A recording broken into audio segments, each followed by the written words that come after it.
Hello everybody and welcome to the Rangers Review. It's Saturday morning show. It's becoming quite a regular feature now. We've got a few regulars in the comments I'd like to join us here on a Saturday morning, Josh, to discuss all things analytical about Rangers. I know you like to start off the weekend with a good big stat and a nice big graph. It's one of your favourite ways to kick off the Saturday, Sunday. So we're here today to talk a little bit about Connor Barron, because he has made the headlines this week, mostly for the wrong reasons. Obviously, Connor Barron has been playing really well for Rangers recently.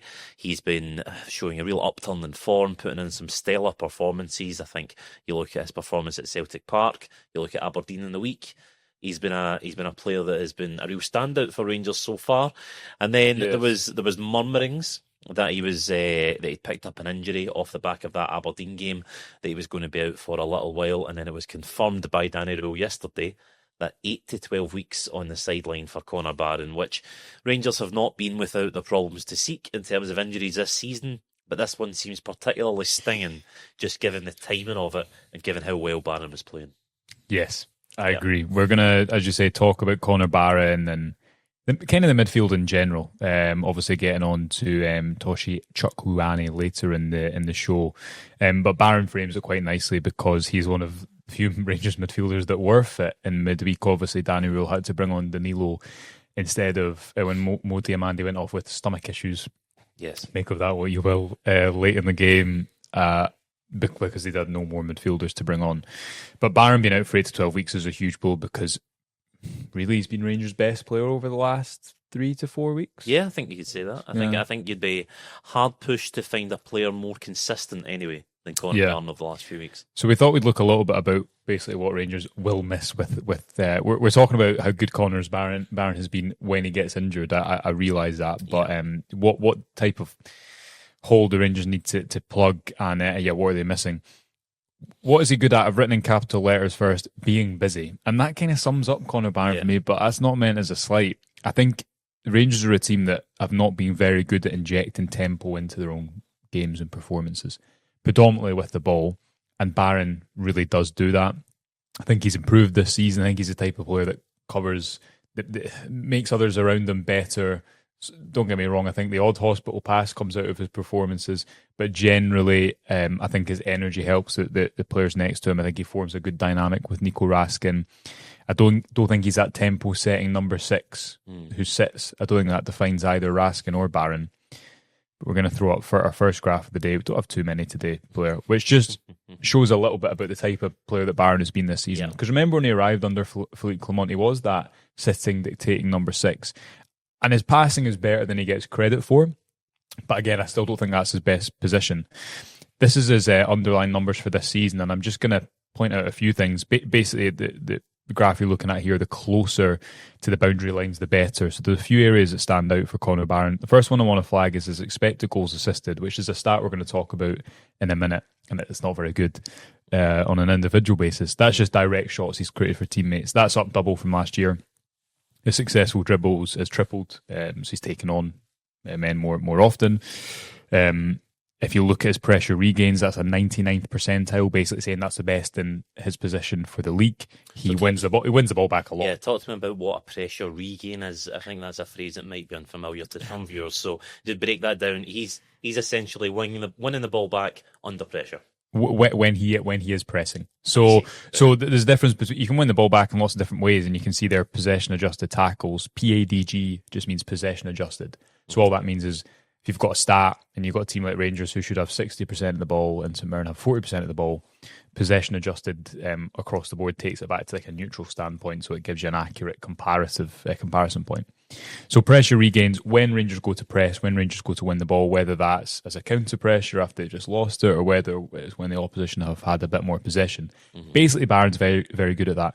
Confirming what you're seeing on the eye, but those stats, I think, demonstrate, especially his expected goals assisted and his successful dribbles, they're better from last year, and he's been improving as a player. Yeah, because I think that was one thing that was always levelled at Connor Barron in the last sort of 12 months. I think people didn't really know what he was. I think people have been struggling to tie him down, trying to define what he is. Is he an attacking midfielder? Because he doesn't take a lot of shots on. He doesn't score a lot of goals? Is he a fit as a holding midfielder? Because, like you said, he's a player that maybe sometimes struggle to dictate the tempo, which I think a lot of people have become accustomed to with number 6. He's sitting like that sort of quarterback and dictating the flow of the game. Rangers fans obviously will compare every number 6 ever to Barry Ferguson, going, well, Barry did this, Barry did that. So every number 6 is always given that sort of treatment, and he doesn't quite do that either. But I think what you're trying to show here is the fact that he has started getting around the pitch. He started taking the ball on a bit more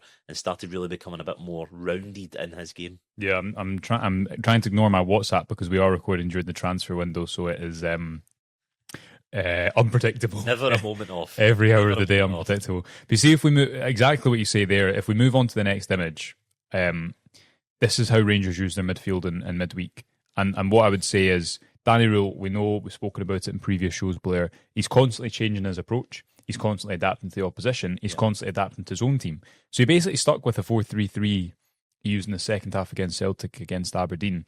And it quite nicely summed up what Diomande, Barron and Raskin each are, because I think they're all kind of these players that they're a little bit in between. None of them have proved the player you build a midfield around. All are probably connectors, all probably lack a bit of end product at times, and all probably need reinforcements in the midfield, which we've been talking about for a long time. But you can see here, this was a very fluid midfield setup, whereas in other weeks it's been Barron as the number 6 who doesn't move. Away at Tynecastle, it was Nico Raskin as the number 6 who doesn't move. Whereas what you saw Rangers do in midweek was the three of them basically looked like they could go where they want. Yeah. And James Tavernier or Jayden Magoma would then move into the narrow position you can see there, which is, that's where you get your structure. Yeah. So Rolls not always had a number 6 to do that, so he's compensating, he's adapting, and now with Barron being out, especially for presuming Chukwuani isn't going to be able to start the game on Sunday, tomorrow, he's going to have to adapt again because he only really has 2 central midfielders outside of that, and Diomande and Raskin. Yeah, it's interesting what you say there, that almost the weakness of these players has been pivoted by Danny Rule to be their strength.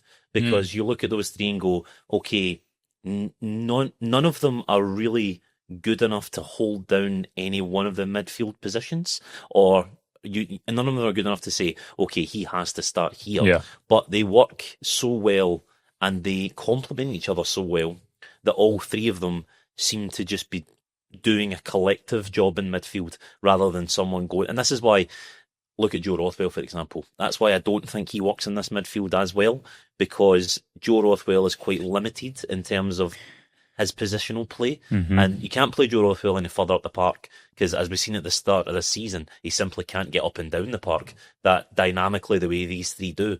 Whereas you look at Conor Barron as Clement, and where he falls down, Nico Raskin and Mohamed Diomande pick it up, equally so with all 3 of them. When one of them falls down, the other one is there to kind of scoop up what they've lost. Like good friends. That's what just getting the quote up that Danny Rule spoke about when Danny Rule was speaking, pardon me, after the game against Aberdeen. And he said, I think all 3 of my midfielders at the moment have improved massively. Connor, Nico, Dio, it's fantastic to see how they're growing. Sometimes they're a little bit too active. This is what I want to see from my midfielders, to keep the position, to be the anchor. This is the next step, that we keep the structure.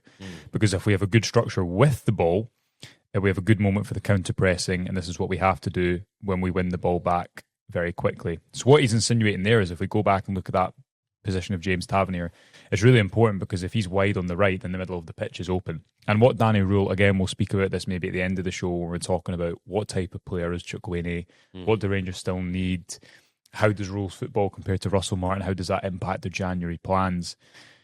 But what you need, those 3 players, none of them are static, are they? None of them really. I think they all give you different things. So Raskin for me is probably the best receiving with his back to goal. But I think his passing can be poor. And you saw that with the chance that Rangers conceded in the first half against Aberdeen. They're just overplaying in the wrong area, but it's a relatively simple pass, and that's where I think Raskin falls down, although he was very good against Aberdeen. Barron is at his best when he's facing the game for me, when he's going forward, when he's pressing, he can carry the ball and he can pass forward, but I don't think he's at his best. That's why I struggled in that Russell Martin single pivot role, because I don't think that's where he's at his best. Diomande, I think, is probably at his best receiving under pressure, probably lacks the defensive nous to cover big areas, and is much more of a number 8 than a number 6. Yeah. So you've got a lot of components there, but I think interestingly, James Tavernier's position shows that when Rowe played all three together, he didn't really trust any of them to be the sitting number six. It was more, you cover one another, you play together, you have a relationship, and I'm going to find a structure elsewhere. Now with Barron's injury, now with the January transfer window, I just wonder if we'll continue to see that, or if we will see a sitting number six who kind of holds the play together. Yeah, I think your point on Mohamed Diamande takes us on to the next section here quite well, why Rangers need more creativity in their midfield, because Diamande, for me, is a player that looks great in difficult games. Yeah. When there's players coming on to him, when what a layman would look at and go, that's a really hard place to operate in. When he's not got a lot of time, he's not got a lot of space, he's got a midfield closing him down. That's when I think Mohamed Diamande looks at his best, when he can come away with little quick turns, quick feet, and he's got a speed of thought that he can move the ball. Like we seen against Celtic in that second half, he was moving the ball so quickly, he was offering himself up as the extra man when Celtic were coming and pressing him in midfield, and he got Rangers out of trouble, he dribbled them out of trouble so many times. You put Mohamed Diamande in front of a low block, and all of a sudden, he looks very limited. He looks very limited in terms of who's your midfielder that's going to play that cut and pass? Who's your midfielder that's going to make that late Frank Lampard-esque run into the box? Rangers don't really have that right now. I agree, but I think the biggest issue, and we can make excuses for players, yes, but if you look at Raskin and Diamande and just consider over the past 2 to 3 years how many systems they've played in, and how many managers they've played under, especially at their age of development, I think that's really difficult. And you're right, you saw their best games really have come in Europe against higher level opposition. So I think you can scale and translate that back to what we used to say about Rangers in midweek on a Thursday night compared to at the weekend. Yeah. They struggle in these games, used to struggle in these games against low blocks and thrive in Europe because really the game model, the core identity, what they were built to do all the way back in 2018 and had kind of built simultaneously since, was sort of for European football. I think, honestly, and I said this after the Celtic game, Diamande his career might have looked better if he'd played for Celtic because he'd have had more of the ball. Yeah, very much so.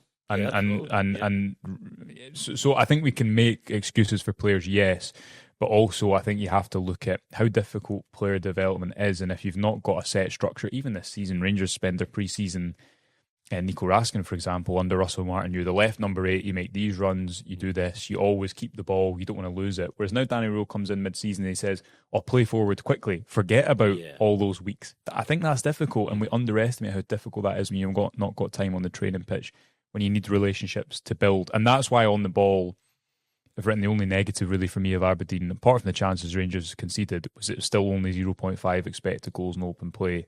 Set pieces we'll talk about another day, but still in open play, those relationships, which Danny Rule has admitted and referenced himself, aren't quite there. So what the Rangers need, they need, I think, creative individuals to bridge that gap. If he's not going to be able to embed a lot of patterns of play and kind of have a set structure within which those relationships flourish, then I think you need one or two individuals in that team who are just, for want of a better word, more creative profiles, who have the ability to pick passes. A bit of a maverick. Yeah. A bit of someone that's going to do something a little bit individual. Different. Yeah. The example we obviously always go to is last season Václav Černý, who was kind of just an individual operating in that team, but he had that certain level. Hamza Egeman could do that as well, different position right enough. But exactly. Look at that profile of player like you spoke about, somebody that can pick up the ball and when it looks as though nothing's on, somehow weaves his way through, does something a little bit special to make a chance that all the graphs in the world would never predict,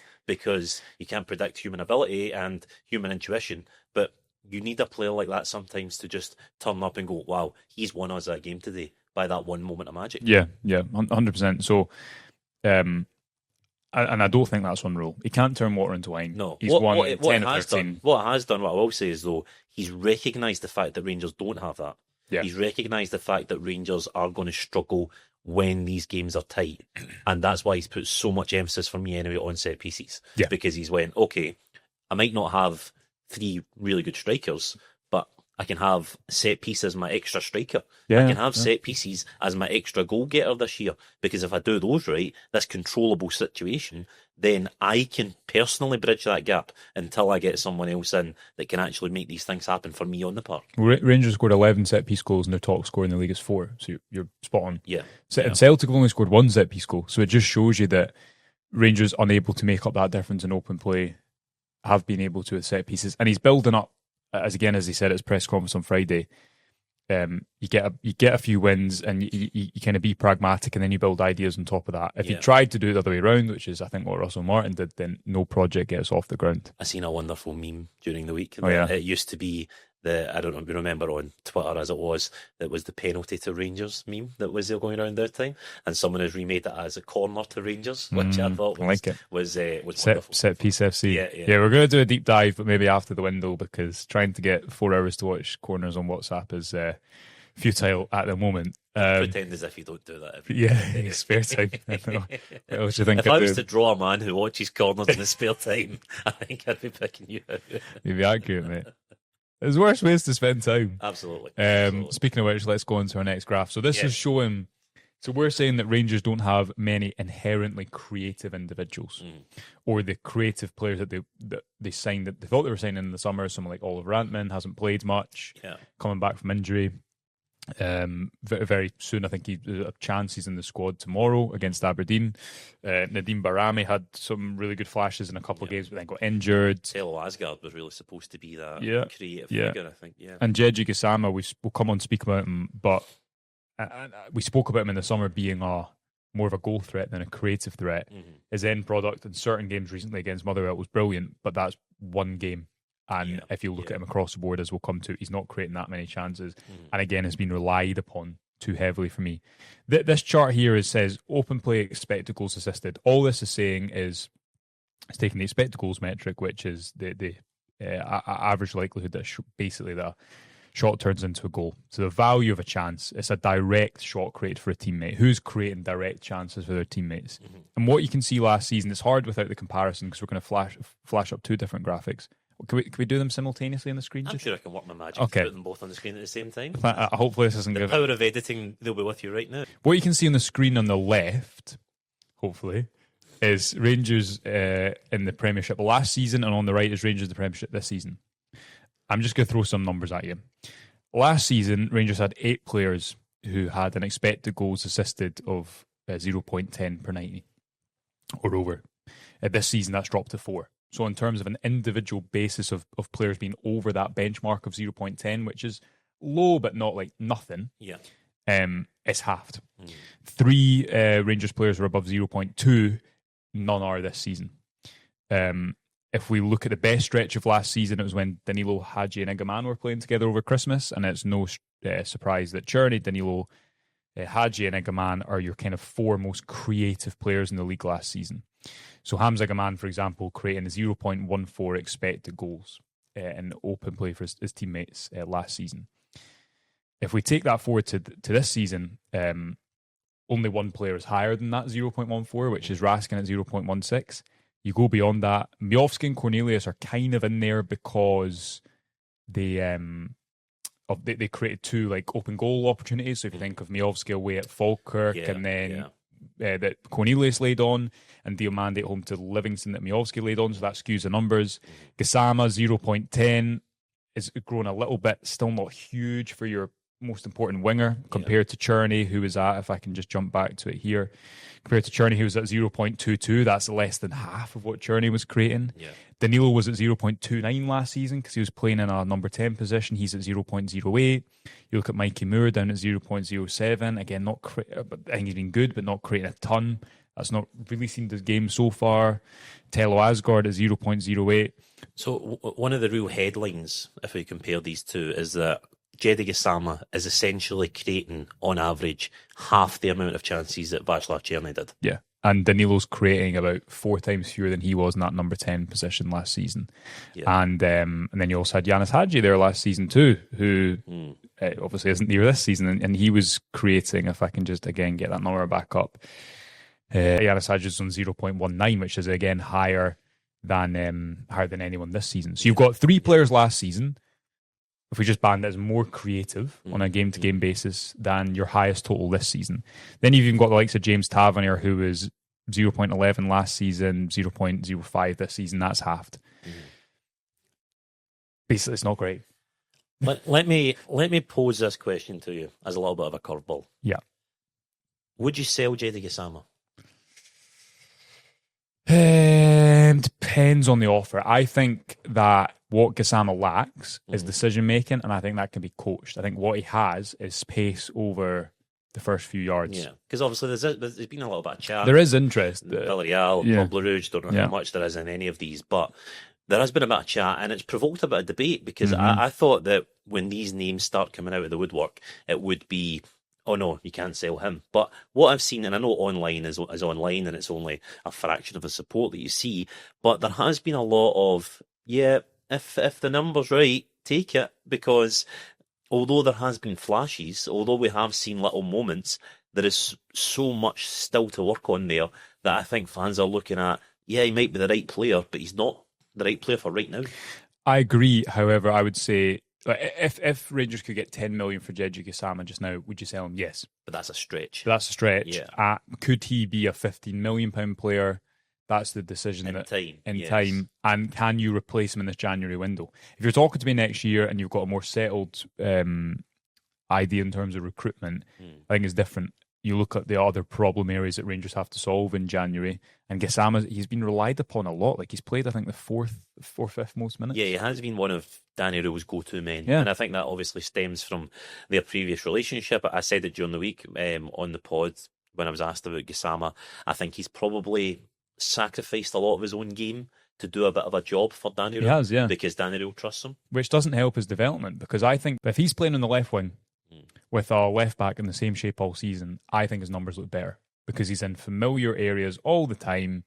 He knows what he's doing. The relationships are developing. The small margins make a difference. When you're jumping from right wing to right wing back to left wing and you're still being relied upon a lot, I don't think that is an optimal environment for your development. So again, just to flag on that chart there, Gassama's creating a little bit, but half of what Rangers' most creative winger was creating last season.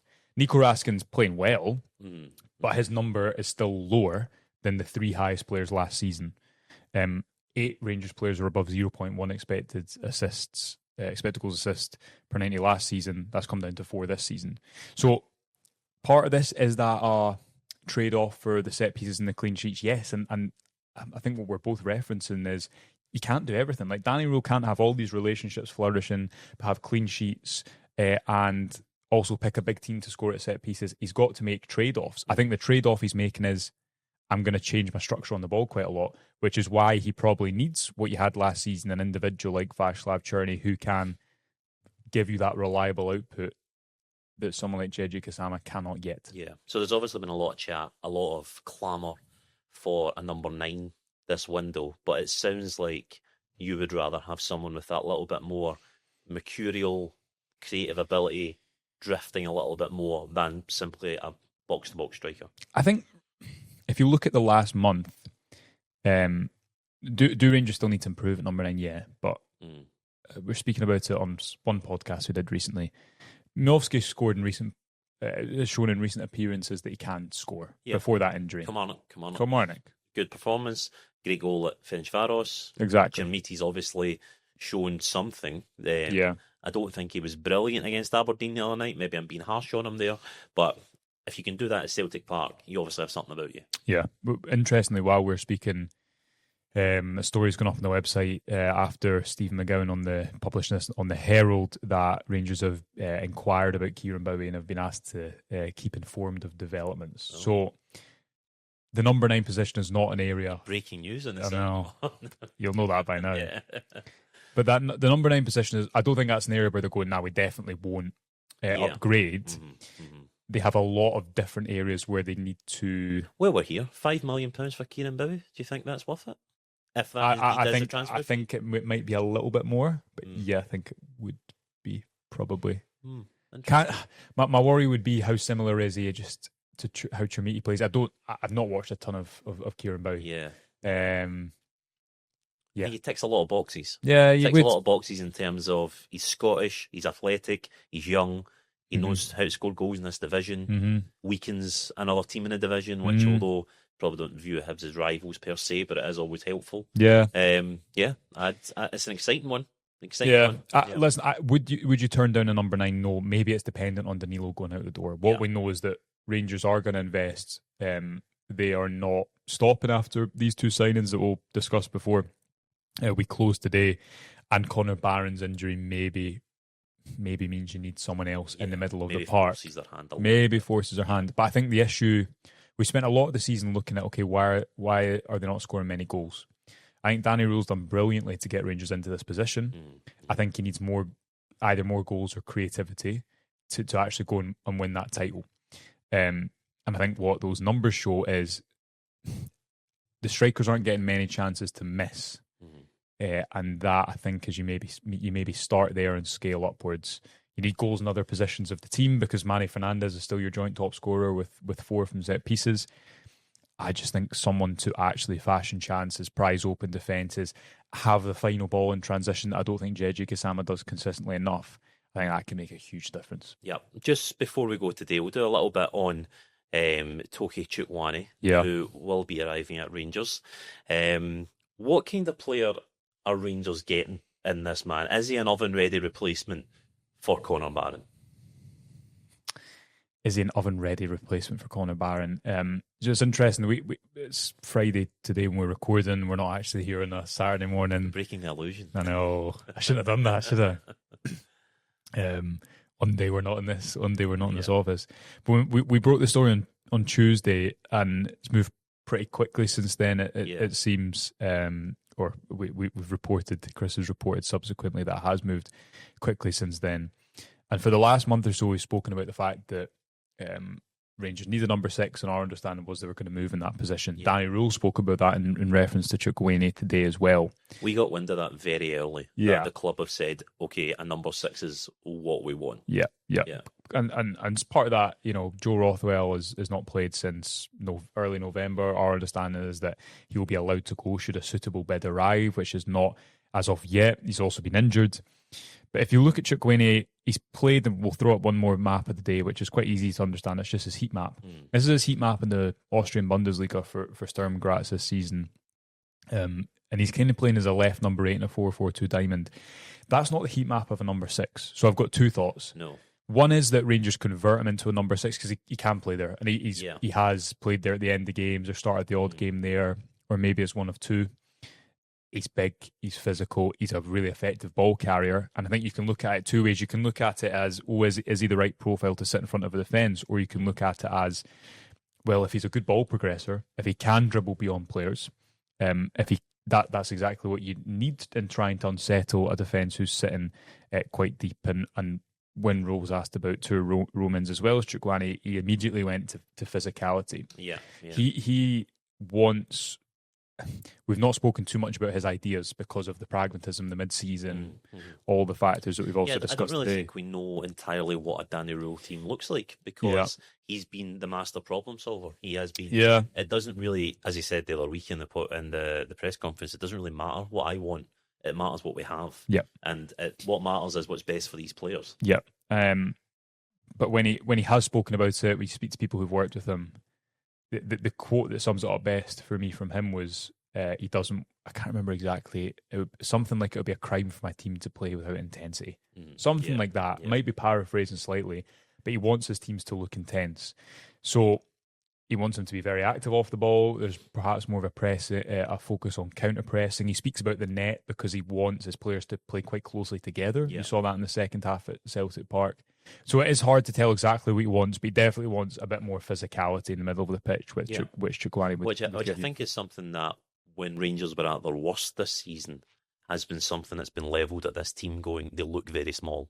They look very lightweight. And I think it would, and this was before Emmanuel Fernandez was in the team. And what's the thing that everyone said about Emmanuel Fernandez? Wow, he brings that extra dynamic of he's a giant, which, like it or not, 6'5". we can talk about football being beautiful and poetic. It's still an athletic game at the end of the day. And you still need to be strong, you still need to be physical, and you still need those attributes to be successful. And that's why I think Johnny and I spoke about it on our impromptu tactics podcast last weekend. I think that's why Tello Asgard started at Celtic Park was Rule wanted his height at set pieces. Don't forget that team selection has to consider set pieces. That worked against St Mirren. And also, I think he wanted to try and allow a few relationships to develop on the ball instead of ripping it up and starting again. Make no mistake, in a league that I think now that Nancy's gone and there's Martin O'Neill in there, in a league where the margins are going to be tight and you've not gotten Celtic, Rangers or Hearts, really any free-flowing football team, and it might be about pragmatism. The fact that Rangers have 11 set-piece goals to Celtic's 1 is important. Hearts, I think, also have 11. And size will the size of your team will really matter. We see it in England. It's talked about in the Premier League all the time.